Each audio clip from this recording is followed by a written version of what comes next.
Again, welcome to our Adult Sabbath School. This is our seventh lecture. I've entitled this lecture The Divine Curriculum.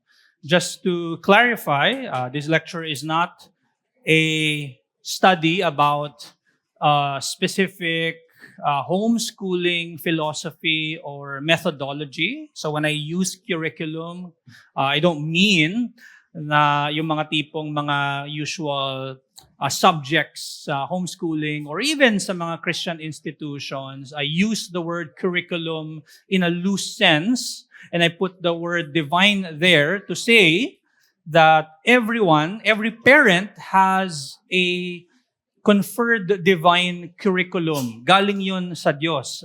When a person becomes a parent, we've established in our previous lecture that that parent is tasked by the Lord to take care of his or her child.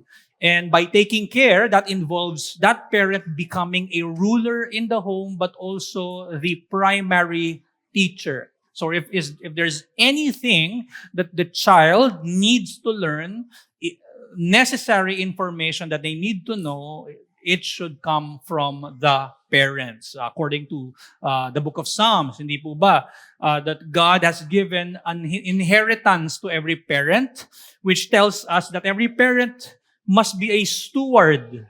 Okay? That God is the one who is the source. God is the source of all information, of all knowledge.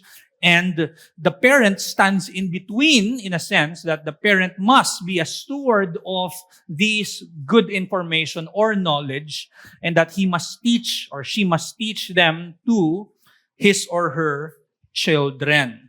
And so we've established that in our previous lecture that all parents are teachers, naturally teachers. The moment they become parents, sila ay teachers. Okay?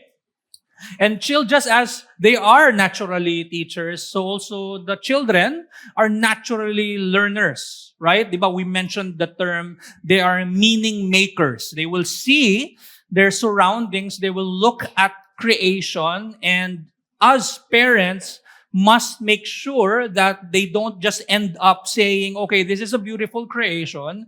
The goal is for them to see that the beauty of creation, of everything that they've been learning, has a source.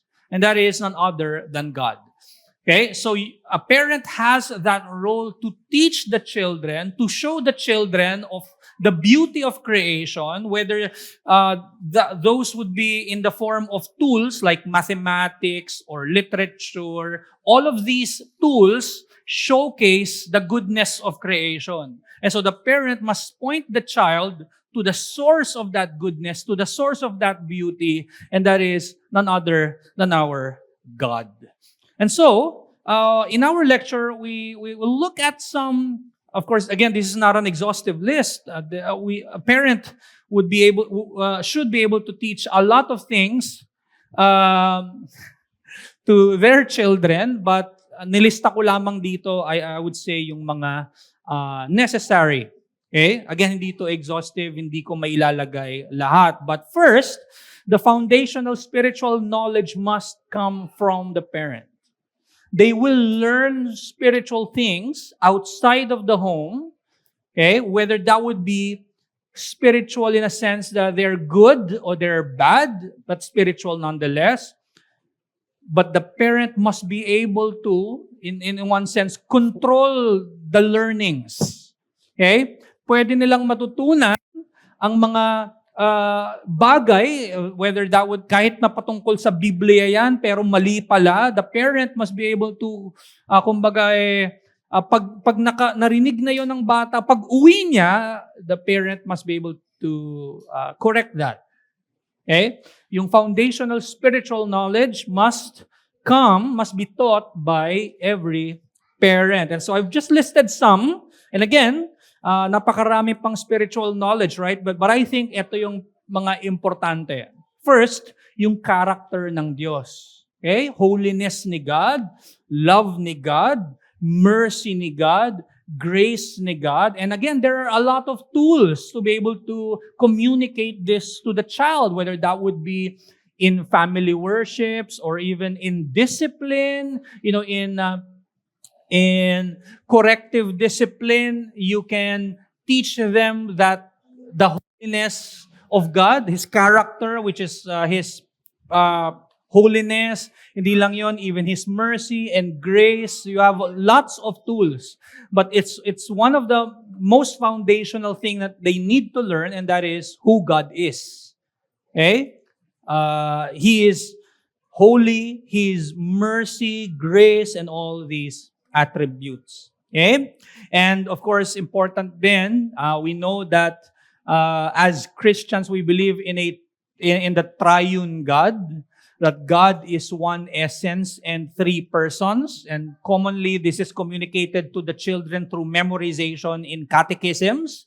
And these are good things because as they grow up, mas lalong lumalalim yung understanding nila dito. Of course, we don't intend that they would immediately understand the exact meaning of essence and nature and even persons, but it's a good thing that they're able to memorize these things as early as possible through catechisms. Okay? What else? The Decalogue. So it's good that we're also reciting that in our worship services, right? And we have, by the help of Isaac Watson, I think, if I remember right, he's the one who shortened the Ten Commandments and made it a poem. That's what we recite every Lord's Day. You shall not have more gods than me, before no image bow the knee. So those are good things that the kids are able to memorize. And you can even use hand gestures for them to better understand it. Okay? So meron ng available sa YouTube. You can find it, yung hand gestures. But if you have questions, feel free to approach. I think most parents here are also using such. So the Decalogue, it's very important that they understand the law of God, right? That whenever, because they will see a lot of the effects of the curse outside. It's good that they'll be able to point out such violations. For example, if they see a poster that shows too much skin, okay, they can point out, okay, that's a violation of the seventh commandment. Or if they caught one, or if they caught themselves lying, that's a clear ninth violation of the Ten Commandments. So, or the ninth commandment violation, rather. So it's very important that they get to memorize this, and you get to explain these things in how your household worships. And so, through it, the child would understand their true nature, that they would desire sin over God. Okay? So through their understanding of the Decalogue, they would understand that they themselves cannot ever approach God because of their sin, because they continue, just like us, to commit sin against God by violating His commandments. And so, dun pa lang matututunan na nila that we are all sinners. Okay? Daddy, mommy, brother, sister, me, all of us have sinned and fall short of the goal of the glory of God. And lastly, of course, if they have a foundational knowledge of the nature of man, which is sinful, that's the perfect opportunity for us to bridge the gospel, to tell them of their redemption in Jesus Christ. Okay? Now, let me share some ways to teach it. First, through regular household worships. We will have a separate lecture specific to household worship, where I will also talk about the difference between mere information or mere facts from an actual knowledge. So, titingnan natin yun pag pinag-aralan na natin yung household worship. Kasi in household worship, you will be teaching the word to the children. So, we'll give some practical steps doon. Okay? But again, just to share some ways to teach the Bible, those foundational spiritual knowledge that I mentioned a while ago, isa sa mga primary things ay regular household worship. Okay? Household worship. According to Ted Tripp, in his book, Shepherding a Child's Heart, he said, the practice of family worship is a means, not an end. Okay? It is a means to the end of knowing God. What he meant was, the reason why you'd want for the children to be immersed in regular household worship is not because for them to be more, just so that they would have knowledge about the Bible. No, the end is to not just know about God, rather to know God. Okay? What it means is that for them to know Him intimately, for them to have an actual relationship with God, for them to truly understand not just what God is, but who God is. Okay? So it is a means.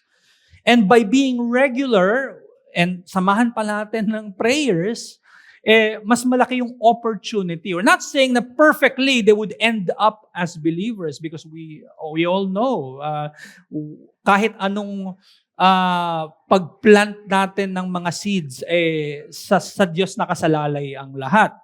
Right?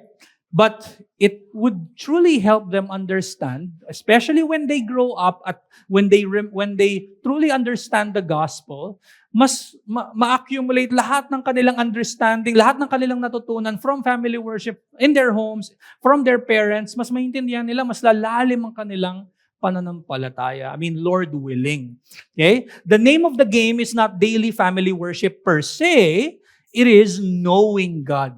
And even yung goal to have a daily family worship, hindi rin yun end. Those are just means. Okay? The end is knowing God. A means to employ in reaching that end is family worship.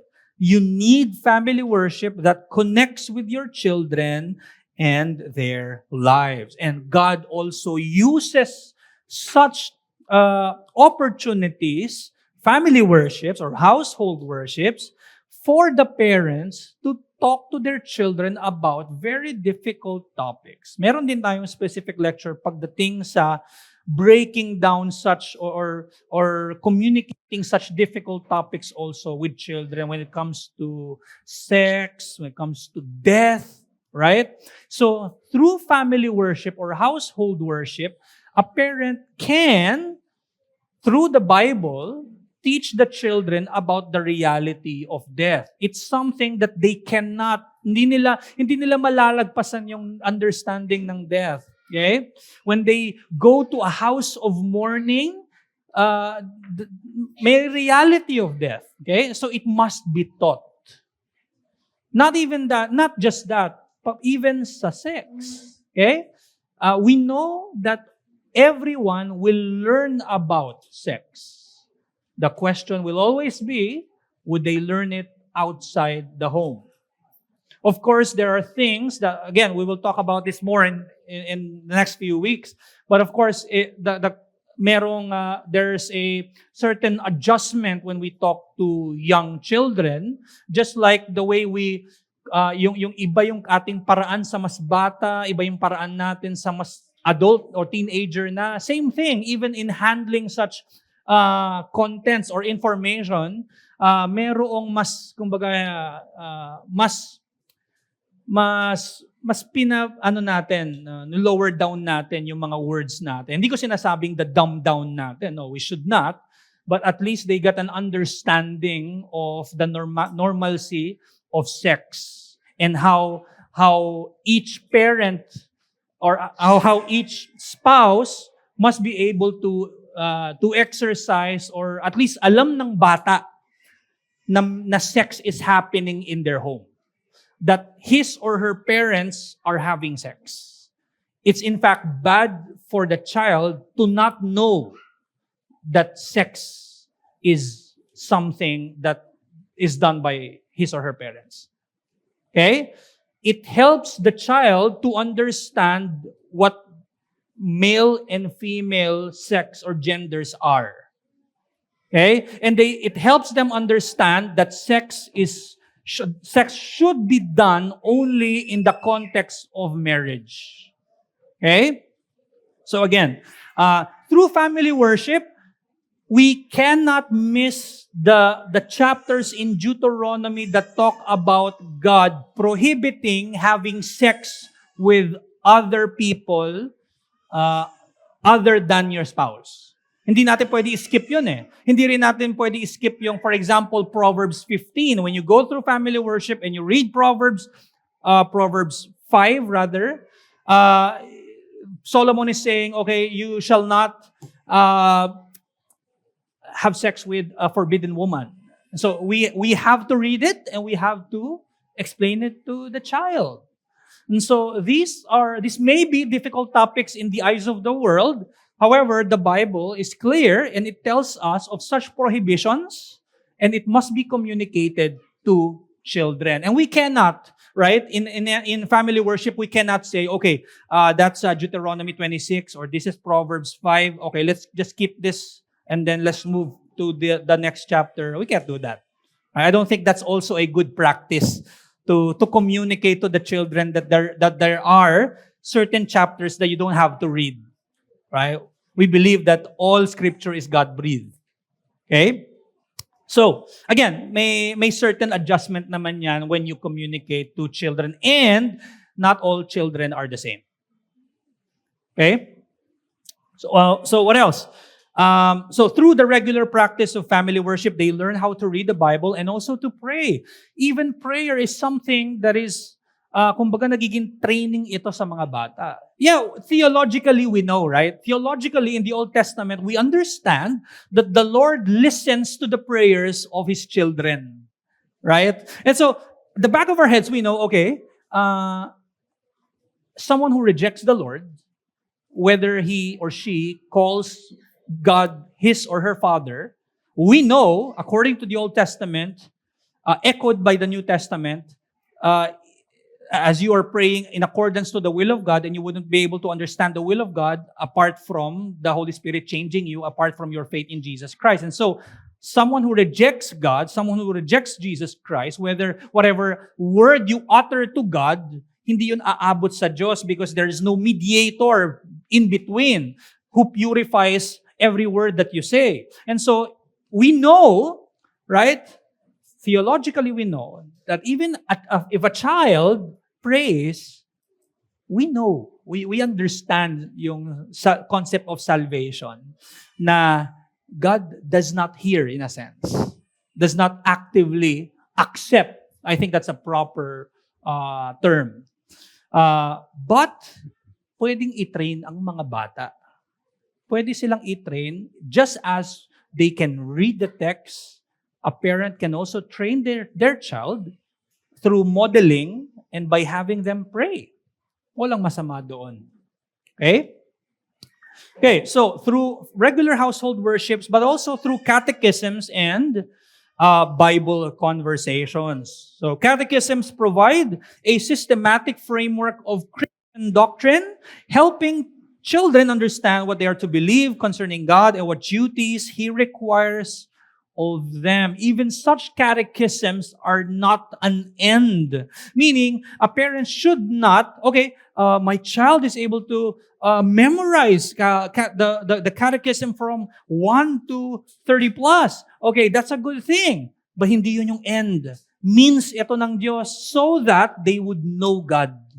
Which means that, us parents should not say, okay, enough na yan, at least they memorize it. No, means pa lang yun. Right? Ano pang pwede nating gawin? Communicate with them, conversations in breakfast, lunch, dinner, and also worships. So, means lang yun. Hindi dapat tayo kagad makapagsabi na, okay, enough na yun. Okay? But those things help. Okay? What else?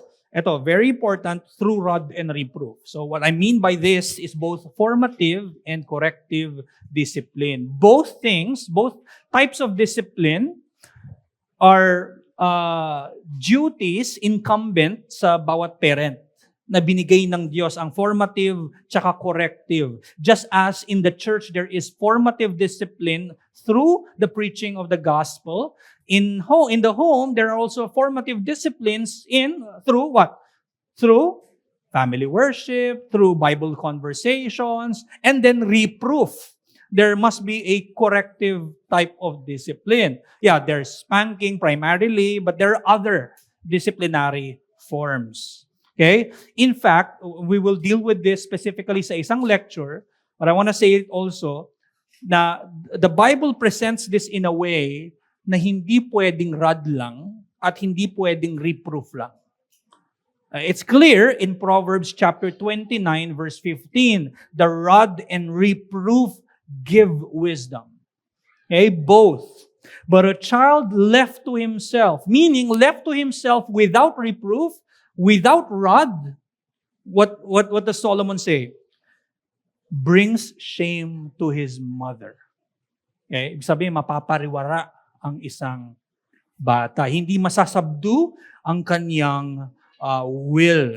The rod there is the corrective discipline, and the reproof is the formative discipline, and they are both necessary. In fact, when a child is being spanked, kapag dumating na sa point na papaluin ang isang bata, kailangan mong i-remind sa kanya yung reproof. Kailangan i-remind sa kanya what they've learned when you were doing family worship, when you're teaching the word to them. Diba? Before the spanking ever happens, you should ask the child, what was the sin? Ano tingin mo yung nangyari? Bakit tayo naririto sa room? Why is this happening? Importante na manggaling yun sa bata. Now, there are times na hindi yun manggagaling sa bata, and you have to explain it, right? Hindi sila pwedeng ispank nang hindi nila nagigets kung bakit sila nasa spank. Dapat, as much as possible, naintindihan nila. Okay? And so, babalik tayo sa formative discipline. Babalik tayo doon sa mga time that you have educated them or you have taught them the Word of God. Or how did you know that this is sin? You said that you lied. Is this sin? How did you know that this is sin? It's because it's in the 9th commandment. So nun, kumbaga, hence necessary both ang rod and reproof.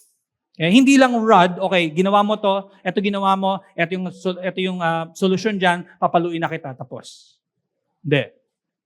Ibalik nyo sila doon sa word na natutunan nila sa mga regular household worship or even sa Sunday worship. What else? Through regular attendance in corporate worship. And I would even say that if due to busyness, there's no time, I believe that there will always be, but siguro providence ng Panginoon, no? Baka hindered tayo, and hindi tayo at least kahit once a week makapag household worship with our families. There's always the Lord's Day worship. Okay? And which is, of course, mas importante siya compared sa household worship. And I say that, still saying na importante yung household worship, but if you're providentially hindered in some way, at least yung corporate worship, nariyan. Okay? What else? Through involvement in the church ministries and fellowship. If you remember in the first lecture, we mentioned that children is one of the ecclesial perspective that we should have, that children must be involved in the life of the church. Okay? They don't need to be members in order for them to be involved. If there are visitations or if we're having fellowship, it's good to bring them. It's good to have them speak to some of the members, talk to them about what they've heard, what they've learned. It's good that we involve them as well. And so, magiging learning yun sa kanila na that mas lalong na-assure sila of what they're learning from the home. Kasi if they talk to others and they're hearing the same thing, so this is what I've learned from my dad and mom. They're speaking the same language. Ika nga.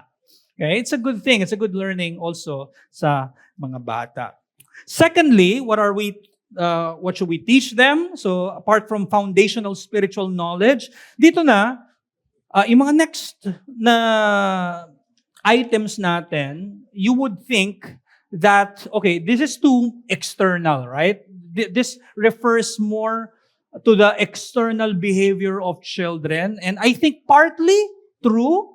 Yet, the reason why we tackled the first one, because we understand that teaching obedience, teaching moral characters, those may affect the external behavior of a child, but what they need is a change of heart.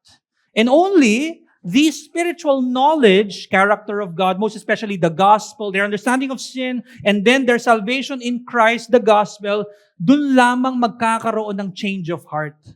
Okay, so while it's partly true that their behavior ought to change, right? But we believe that true change happens when the heart has been renewed, right? But yes, training sa bata as early as possible na meron ng correction sa kanilang bad behaviors.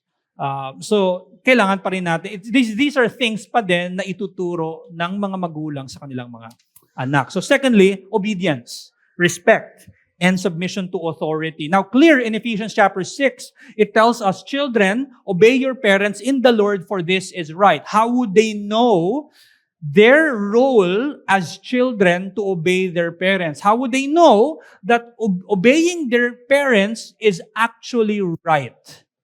It must be taught. So, sabihin, the responsibility to teach obedience still comes from the parents. Okay? It is the parents' task to teach the children to obey or even respect authority. And Paul continues in verses 2 to 3. He quotes Exodus chapter 20. He quotes the fifth commandment.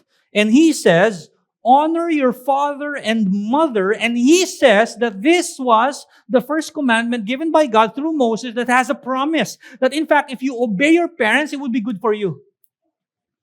Okay? And he repeats that. He quotes that it may go well with you and that you may live long in the land. Of course, the context of Exodus chapter 20, if they were obedient to their parents, God would allow them to continue living in the land of promise or the promised land. But of course, Paul just quoted it for the New Testament church to understand that, there's a blessing when we obey our parents. Okay? Sabi nga ni Ted Tripp, again, the circle of submission to parental authority is the place of safety. Doon sa book niya na Shepherding a Child's Heart, nagkaroon pa siya ng diagram doon na merong circle, and he calls it the circle of authority or the circle of submission. That when a child is subdued, when the child's will is subdued and they learn authority, they're kept inside the circle. And if they're not taught, kumaga lumalabas sila sa circle. And it's the parents' task to let them be inside that circle by teaching. Okay? So again, Ted Tripp said that the circle of submission to parental authority is a place of safety. By implication, being outside that circle is a place of danger. It will not go well with him, and he will not enjoy a long life. Your child is in danger if he is rebellious and disobedient. You, therefore, must move swiftly to return him to the circle of protection and safety. Okay? So, teaching children to respect and submit authority helps them better understand, ultimately, right?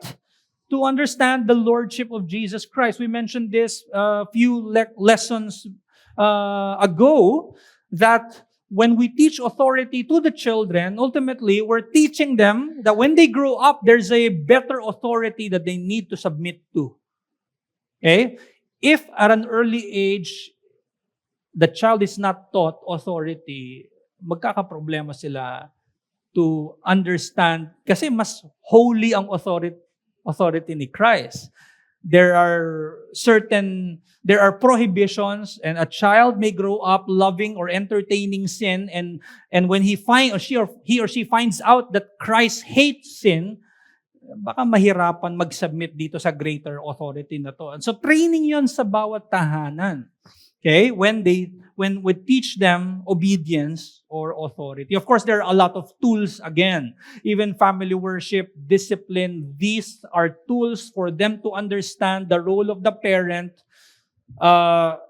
in having godly authority. Thirdly, what are we to teach the children? Teach them responsibilities. Teach them work. God made them to work. Just like Adam, when Adam was created, he labored and he toiled.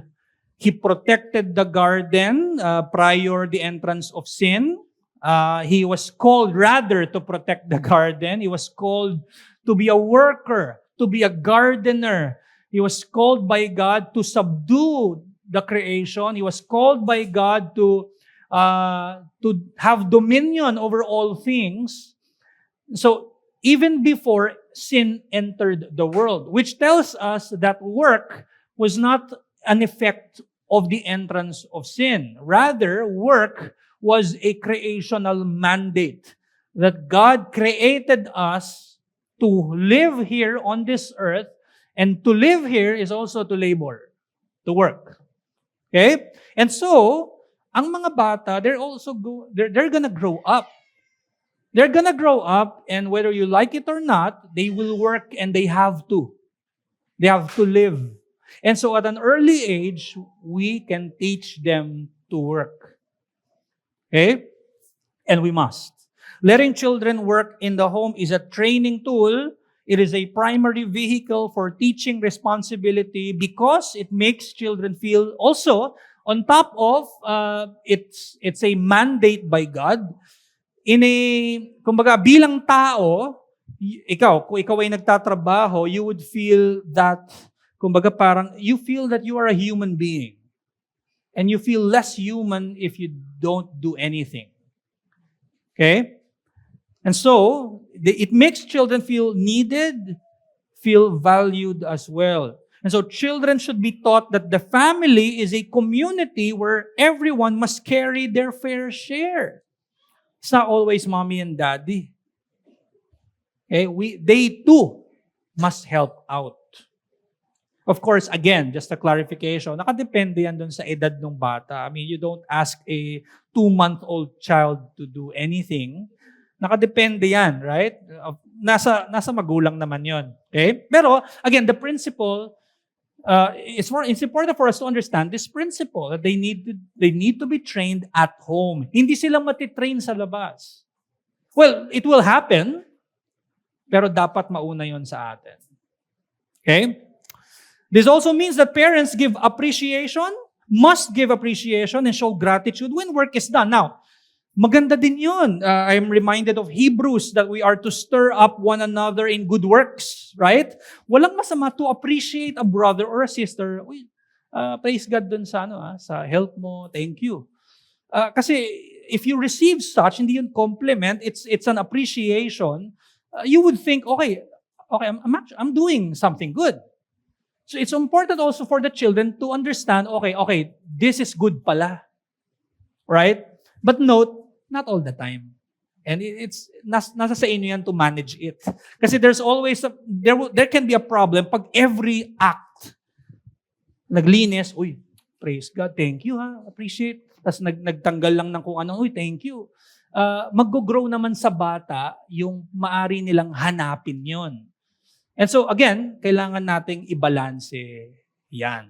There should be that balance. Nakadepende yon, of course, sa bawat magulang at also bata. But then, it's important for them to, again, to master sa kanila yung good works and responsibility.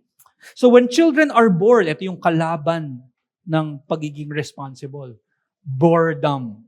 And commonly, parents, when parents see their child getting bored, they will do a lot of things so that the child would not be bored. Okay, you can just, sige, manood ka na lang, or, okay, do something about this, or whatever.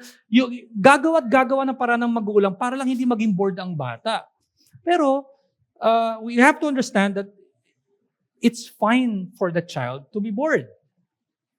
Kasi they get to think. And hayaan mo lang sila. Magugulat ka kung ano na yung mga nagawa nila dyan.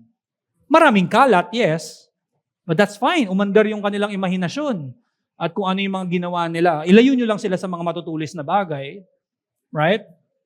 But when children are bored, it shouldn't be viewed as a problem to be solved with passive entertainment, but as an opportunity to steer them toward a deeper sense of duty.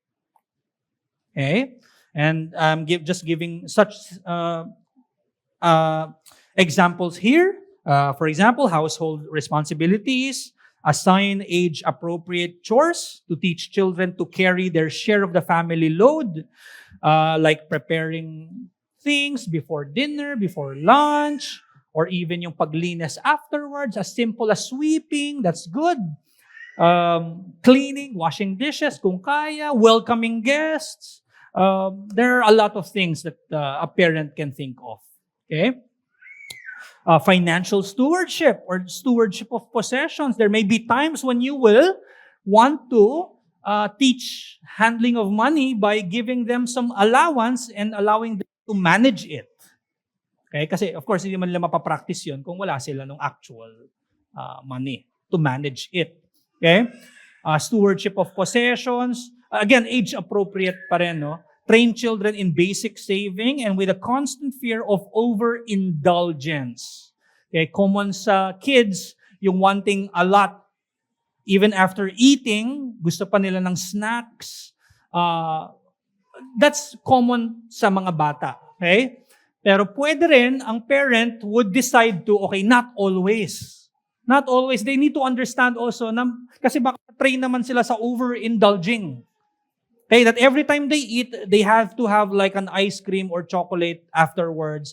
Pwedeng i-ano natin yan, medyo i-control natin yan. Okay? But at the same time, knowing, okay, bata yan, kailangan yan ng pagkain. So again, i-balance nyo. Again, too much always is not good. In fact, even for children, pwede nyo i-manage yung intake nila ng pagkain. Not to the point na gugutno. Hindi natin, kailangan natin pakainin ng ating mga anak. Pero, at least they get a concept of control. Right? For example, kagaya niyan, okay, yung kanin, kung magkakanin man sila, pwedeng, depende sa inyo kung isang ganito. Right? Or kung ilan. Bala kayo, pwede nyo kontrolin. Pero kung mautak yung anak nyo, tatanungin niya, kaninong ganyan? Right? Pero at least, kontrolin ninyo. I think yun lang naman ang punto ko. Okay? Anyway, going back. Time management. Teach them the value of time and its use. It's a common struggle sa ating mga adults. So why not also teach it to our children? Okay? Kumbaga, may mga pwedeng practices tayong gawin. Like, having a timer, kunwari, you're teaching them to read literature, pwede niyong lagyan ng timer doon para mas hindi sila yung masanay na parang when they're reading, they're always parang nagwa-wander lagi yung kanilang mind. Maraming pwedeng panggamitan noon para mas focused sila sa kanilang ginagawa. Okay? At mas ma-manage nila yung time. According to Mary Beakey, in her book, Teach Them to Work, our children will balk at boring household tasks countless times. Yun. So, of course, when we give responsibilities, because they're also sinners like us. I mean, tayong mga adults, we complain a lot. We complain a lot. If our bosses give us a corporate, if our bosses give you a load of work, napakarami, syempre may mga complaints kagad yan. Paano pa ang bata na gusto maglaro? Right?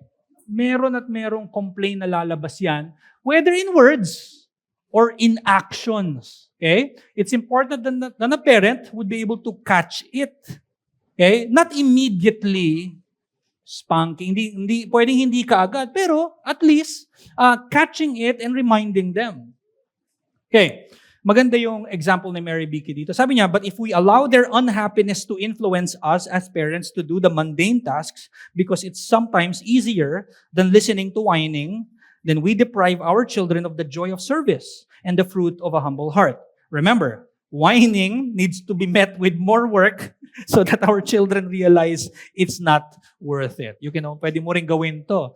Sige, pag merong mga complaints, baka madagdagan lalo yung work na yan. Maganda rin yun maintindihan nila that work is something natural sa bawat tao and we ought not to complain because complaining is a sin. Right? It's rooted sa ating complaining heart. So what else? through parental example and integrity, responsibilities are caught as much as they are taught. So mas nakakatch nila yan.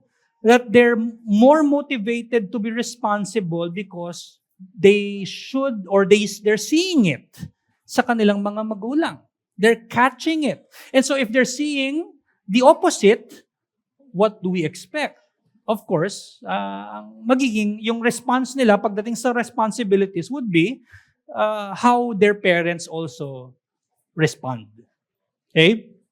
So importance of doing things without anyone seeing it. Integrity. Ano pa? Biblical masculinity and femininity. Medyo nadaanan natin to last week. We in their preparation of understanding their responsibilities and vocation, it's important that we prepare them to be what? For the men, right?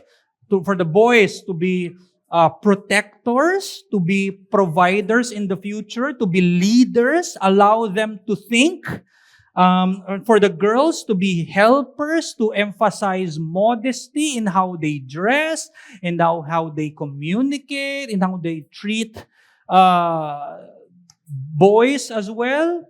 Okay? So, nanggagaling yun lahat sa bahay. So, all honorable work possesses an inherent sanctity and functions as a pointer to the divine glory. We mentioned this many times that even in the time of Reformation, one thing that they did not just reform their understanding of salvation, but also their understanding of vocation. And they mentioned and they echoed the teachings of the Puritans. They said that all work, that they do not really distinguish the secular and what's holy.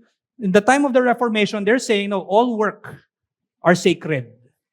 In a sense that you are working for the glory of God. So hindi nila hinati yan sa, okay, ito secular work lamang, ito ang considered sacred work. No, lahat ng trabaho, lahat ng responsibilidad, lahat ng vocation, whether that would be a vocation outside of the home or inside the home, lahat yan ay sacred in the sense that you are doing it and you ought to do it not for your own glory, not for you to please people, but for the glory of God. And this is something that we are teaching the children. If we are teaching responsibilities to them, that you're doing it because not just for us to be pleased, but primarily for God. That ultimately, when they profess faith, God willing, in Jesus Christ, that when they transition from working as a non-believer to now a believer, na may idea na sila ng work nila ay pointing to an end. And that end is the divine glory, the glory of God alone. And so it's important that for them, as an early age, they are being trained. Kasi kung hindi, and we wait for them, na-build na yung laziness dito. And lahat tayo merong sin of laziness. No? Pero kung na-build yun as a foundation, mahirap pag sila'y lumaki lalo. Okay? I'm not saying it's impossible. Nothing is impossible with God. Okay? But as parents called to be teachers, it's good that at an early age, our children are taught responsibilities. Okay? Fourthly, parents are the ones tasked by the Lord to teach their children to communicate. Parents are tasked to teach social skills to their children. Okay? How they speak, how they speak to the elderlies, to their grandparents, to other parents, to other children. Dapat yon, manggagaling yung katuruan na yon sa kanilang mga magulang. Parents must create a communicating climate at home. Hindi ito monologue. Parents must create a dialogue. Allow their children to speak up, allow their children to be heard, and then allow them to also cultivate listening to you. Okay? So, matitrain yung communication sa mismong tahanan. Very important to mga kapatid because in the future, when we want them to understand sin, if communication has been cultivated at home, you would want them to tell you about their sin. You want that as a parent. What you don't want is for them to keep their sin to themselves. you want it. You would want for them to confess it to you and to tell you, because if there's someone who would want to point them to their redemption, it's you as parents. Right? And so, kaya ito yung use nitong communication. Tinitry natin sila to be able to communicate what they feel, what they're going through, what they're thinking. Okay? Dapat matrain sa kanila na yung parent nila is a listening parent. Is a parent who listens. Kasi common sa age siguro natin, we don't want to talk to our parents because we know, hindi man tayo pakikinggan ng parents natin eh. Well, we have this opportunity to change that, mga kapatid. Right? So, isa pang way to cultivate social interactions, hindi lang sa mismong family, but also allowing them to speak to others, to talk to church members. Magandang way ay yung hospitality. Right? It is a biblical way. It's in fact recorded in the book of Peter, even in Hebrews. Hospitality is a biblical way to teach children to cross social barriers and show kindness to strangers and church members. Okay? Sabi nga ni Rosaria Butterfield sa kanyang book na The Gospel Comes with a House Key, she said, Christian hospitality brings together the mystery of union with Christ and the fellowship of the saints to gather in close the stranger and the outcast and the chronically lonely. We make gospel bridges into our home because we notice the people around us and their needs. We see people whom God has put into our lives, especially the difficult ones, as image bearers of a holy God and therefore deserving of our best. Nakakatulong yon sa how they, kung paano mag-grow ang kanilang social skills, no? Hindi lang confined sa kanilang tahanan. Of course, sa tahanan nila natututunan primarily, but they get to ma-practice nila yung kanilang social skills outside. Magandang avenue ang hospitality. Maganda rin, of course, every Lord's Day, but also inviting people into our homes. Okay? Allowing them to also serve the guests, to welcome the guests. What else? Ayan, politeness, pati yung etiquette, includes the skills like making introducing themselves to people, table manners, of course, manners toward elderly, respect. Okay? Sabi nga ni R. Kent Hughes, proper manners can be a most effective tool in teaching children that they are not the center of the universe. And as the realization grows, they will be well on their way to becoming civilized rather than savage. Okay. Part also of training them to be socially involved in people in the church or at mag-communicate better is discerning friends. Okay? According to Paul in 1 Corinthians 15, do not be deceived, bad company ruins good morals. Nag-quote siya ng isang proverb dyan na saying na, what? Meron at merong epekto ang ating mga kasama. Okay? Ibig sabihin, hindi ka basta-basta laging nasa company ng mga alam mong napakamasamang impluensya. Maliban na lang, may mga times na it was your mission to preach the gospel to them, pero it's not always dapat kasi mas madaling maimpluwensyahan ka ng iba kaysa yung maimpluwensyahan mo sila. Sabi nga ni Douglas Wilson in his book, Future Men, if an existing friendship proves spiritually harmful, parents should be willing to bring a friendship to an end. Okay? This should only be done, of course, with much prayer and consideration. So hindi yung sinasabi, kagad.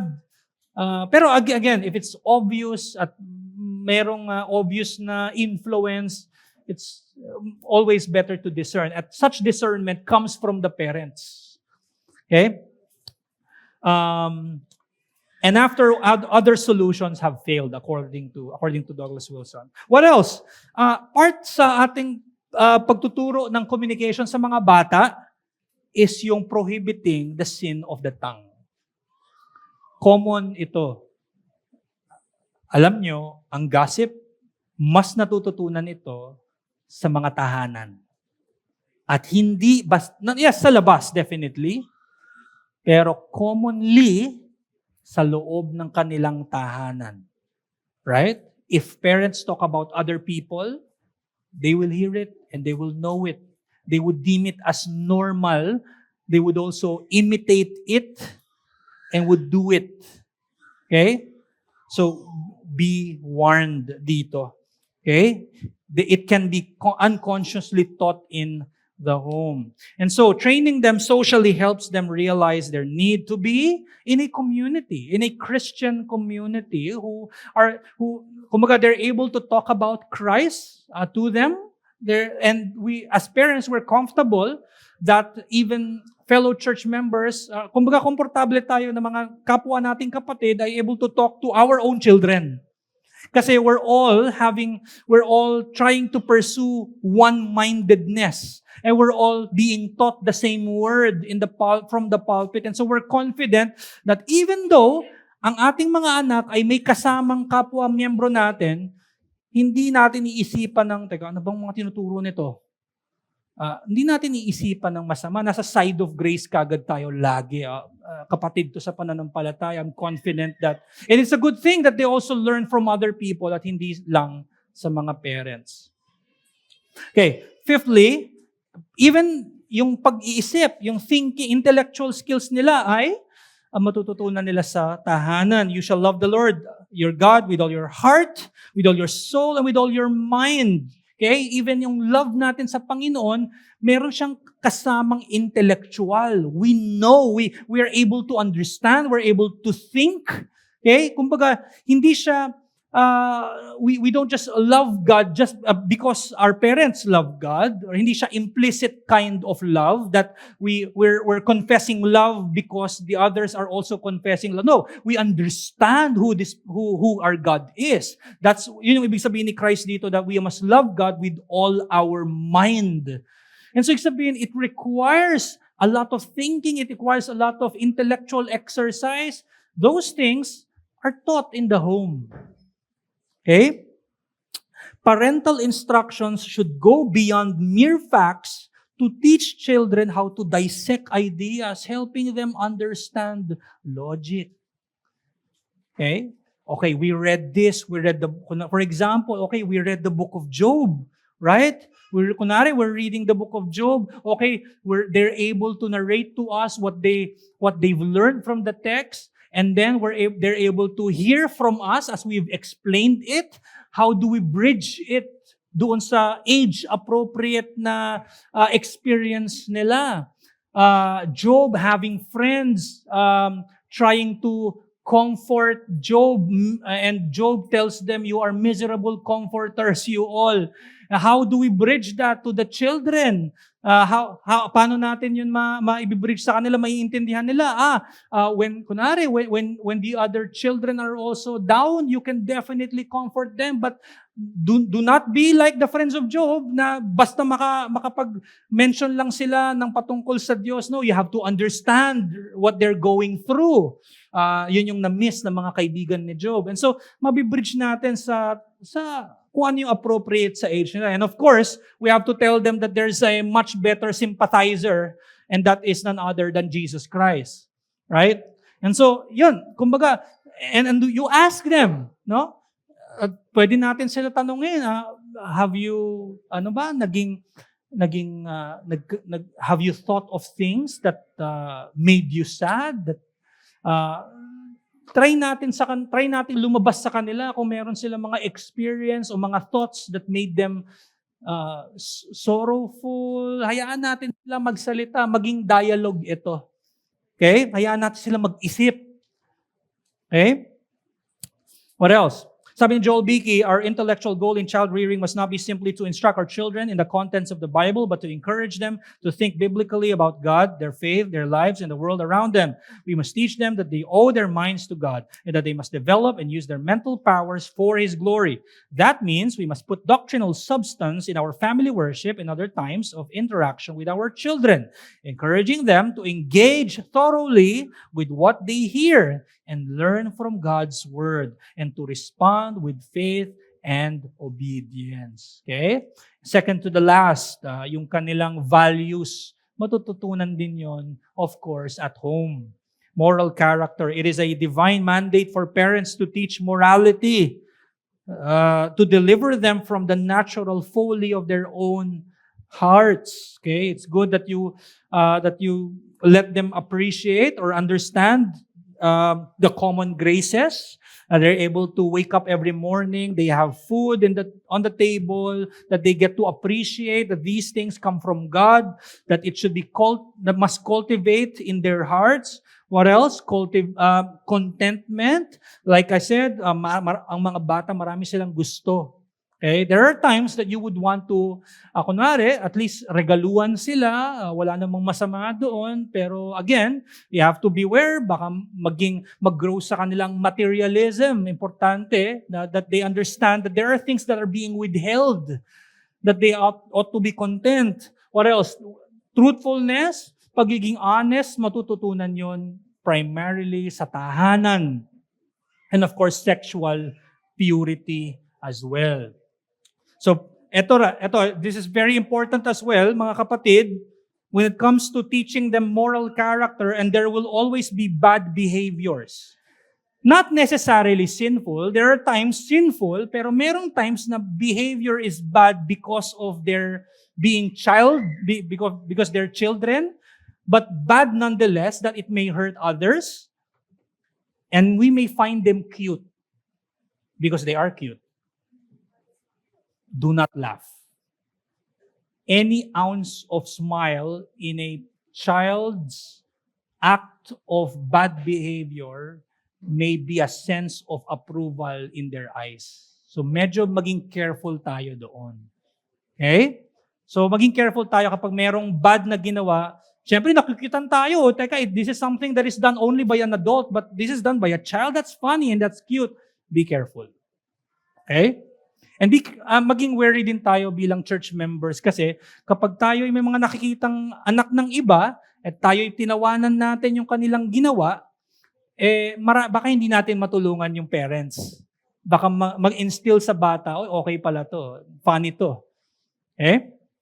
So maging careful po tayo doon. So by holding children to God's high standard of holiness, parents expose the child's native inability to obey apart from grace. And lastly, the parents are the ones primarily tasked by the Lord to teach the children God's cultural mandate, God's subduing of the entire creation, and that includes the other topics, right? Now, like mathematics, arithmetic, geometry, or whatever, literature, grammar, logic, rhetoric, whatever, right? Lahat yon primarily sa parents. Pero the parents may decide to let them enroll to an institution. Okay. However, it doesn't, kumbaga hindi ibig sabihin na okay, walang responsibility at all ang mga parents. Hindi, meron pa din. Okay? So, sabi nga ni Douglas Wilson, God has not called us to sit around in the world. He has called us to study it and subdue it. In fact, lahat ng pinag-aaralan natin, coming yun from creation. Dalawa lang yan. Coming from creation or the scriptures. Right? Whether that would be mathematics, hindi yan inimbento ng tao, diniscover yan ng tao.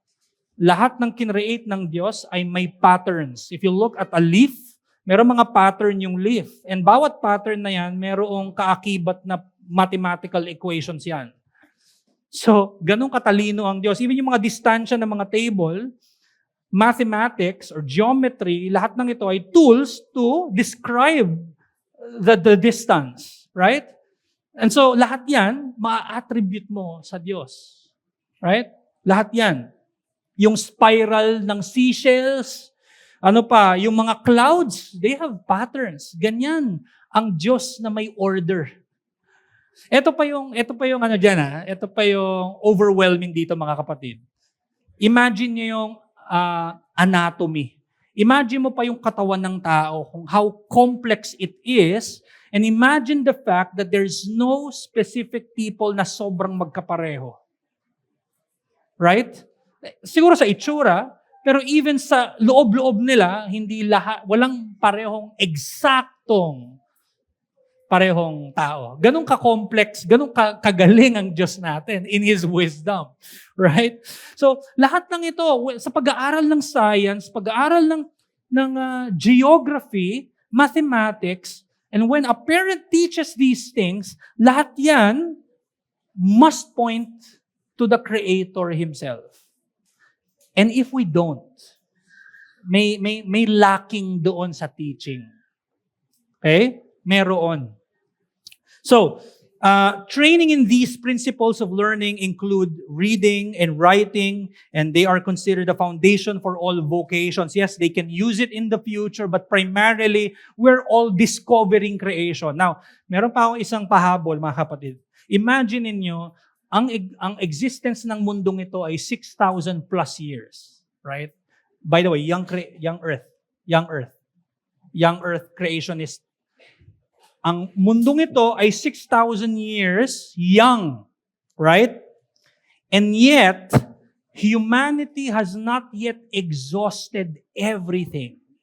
There are certain parts of the earth undiscovered, under the sea, animals undiscovered, right? Doon pa lang, ganun ka-vast yung creation ni God. How much more yung knowledge natin patungkol sa Diyos? How much more si God mismo yung nag-create ng ito? Ito pa nga lang yung kinreate niya, hindi pa tayo tapos. And most likely, hindi tayo matatapos learning everything in humanity. How much more learning about God? Right? The thing is, or the point is, lahat ng teaching, parents are called to be teachers of their children. All their teaching are just means. Whether that would be a certain subject or a topic, because God has created all things, we must always point it back to the Creator Himself. If we're teaching the law, we must point it to the lawgiver Himself. If we're teaching their humanity and their sinfulness, we must always point to the Redeemer.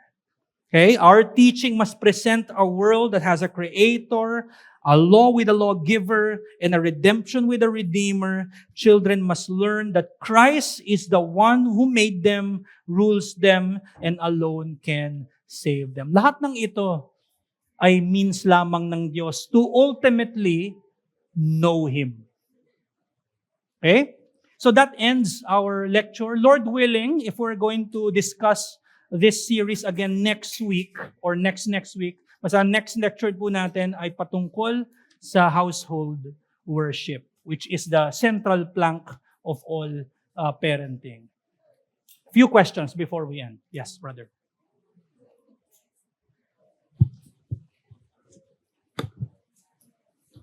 Thank you, Pas. Sister. We're asking particularly for us since we're expecting a child. Siyempre, eventually magbabago yung format and language of our family worship. Do you recommend for a husband and wife to still have like separate family worship? Or do you find that the family worship with the children in a language that they can understand is still beneficial for the husband and the wife? That's a good question. So, of course, when baby... wala pa name. Okay. When baby comes out, syempre, we understand na hindi pa niya naiintindihan yung mga bagay na yon, right? I recommend lang na retain niyo yung kung ano yung ginagawa ninyo. Maganda yung meron na siyang naririnig ng mga hymns. Even nga ngayon di ba? Pwede mo ilagay yung speaker dito right? O si Paul Washer dito. Or any preachers, right? Yeah.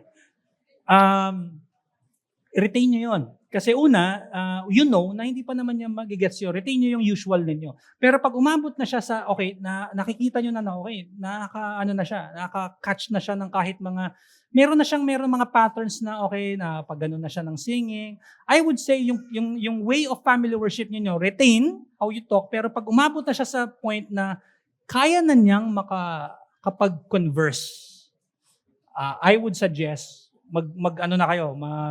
magkaroon na kayo ng specific to your child and specific naman sa inyong dalawa. Kasi maganda na ma-retain nyo pa rin yung si husband is teaching his wife. Doon sa distinguished yung the parents as a corporate parents. Natuturuan nyo together yung child ninyo. So does that answer your question? Yeah. Pero I say that nang wala tayong ini-impose na kailangan daily yan ha. I mean, it would always be good, right? But of course, we understand that there may work and all. So, yeah. Meron pa po ba? Yes po, tita. Addition, okay. Sige po. Kina-Gabe, they do theirs and then after, merong parang catechism for Zoe. Yun. So, after nun, nandun na si Zoe, pero after nun, they sing, pero merong catechism for Zoe. Yep. Thank you. Thank you po. Meron pa po ba? Yes, brother. Thanks sa lecture, Past. Yung natutunan ko, Past, na parang lahat ng pwedeng matutunan talaga ng bata is kayang matutunan sa bahay, sa home. So it is good to like homeschool talaga yung mga children. So yung question ko, Past, ano yung view mo of sending children to college? Going away to college? Yeah. Well, currently, I don't know of any, and I may be wrong, I don't know of any homeschooling institution that offers mga courses like pang-college. And I may be wrong. I have no problems with that. Especially, I think, nabanggit ko rin to last week lalo na, kapag ang bata ay, nung bata siya, ay talagang na-build yung pundasyon sa kanila, kasi lalabas at lalabas din talaga siya. Kung siya ay mag-college man at sa labas, I think mas magbibigay ng confidence yun sa kanyang magulang, yung fact na ginamit sila ng Diyos buong pagkabata nung now teenager, na turuan siya for many years, mas subdued na yung kanyang will. So kahit lumabas siya sa college, at least may confidence na may idea to sa tinuro namin. So wala namang problem doon. Kasi of course college na yan adult na yan And pag adult na or teenager na, mas maluwag na dapat yun Hindi na as mahigpit. So, does that make sense? Yes, pa. Thank you. Meron pa po ba last question?